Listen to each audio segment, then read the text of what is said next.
Hello, yeah, I'm Orlando Bloom. I'm an actor, I'm a father, and I'm a practicing member of the SGI since I was 16.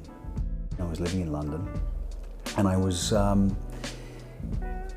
sort of racing through life. I was very inquisitive, very excited, and full of the youthful vigor for life, which I still have, fortunately, because I still have my practice.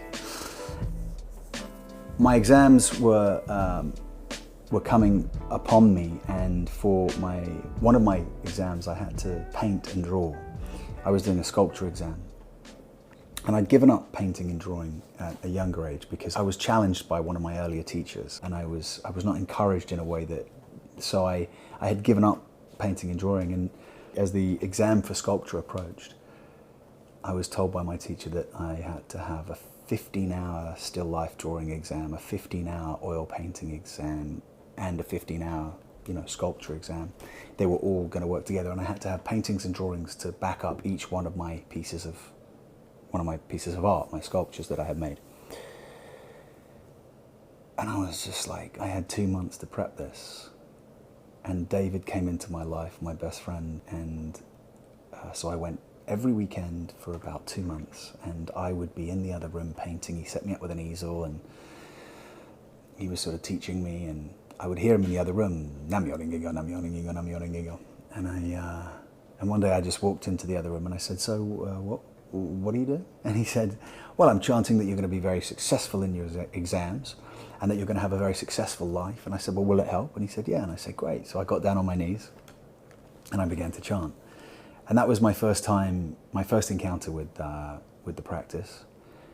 And I then used my Daisaku. I was going through this exam. I had a 15-hour oil painting exam. I remember painting a whalebone and a lemon, and I would look at this whalebone and lemon, and I had these oil paints out, and I'd be painting it, and I'd be like, at one point I would look at it and go, what am I doing? I'd nip to the toilet with my beads, sit and bash my beads and chant Nam-myoho-renge-kyo, come back to the painting and be like, oh, okay, carry on with it.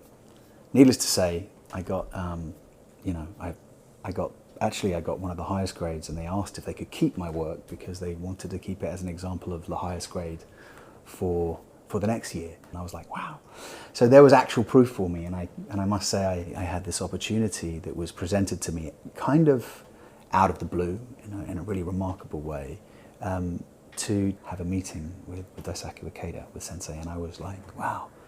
My first encounter with Sensei was obviously through many of the daily guidance writings. It was one of those aha moments of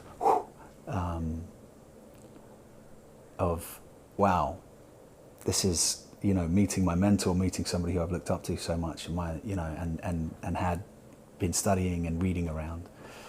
Was obviously a dream, really, and something that I had never imagined and couldn't quite fathom, actually. I was like, why me? Why? How? And that, of course, spoke to all of the things in my life about overcoming the obstacles of being good enough, feeling good enough for life, feeling good enough to have an encounter like that.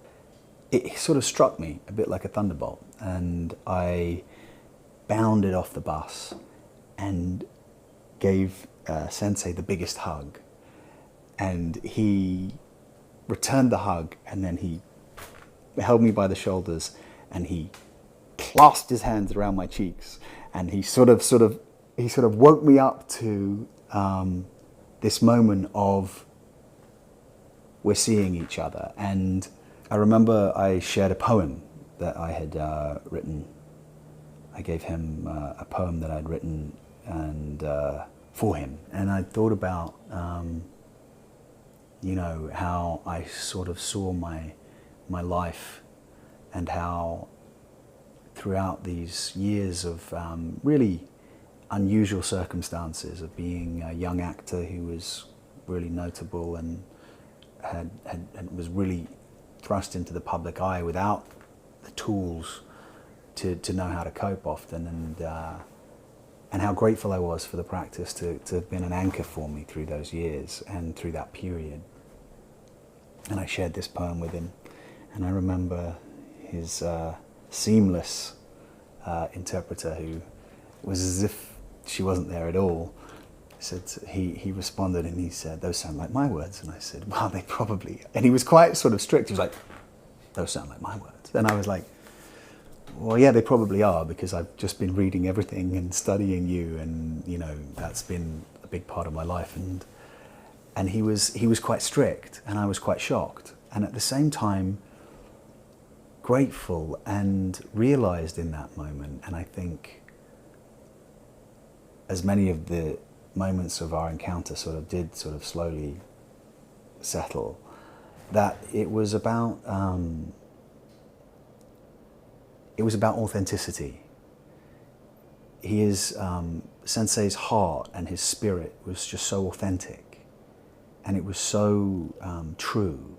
It was a really encouraging moment of embrace your own authenticity, and I never forget that.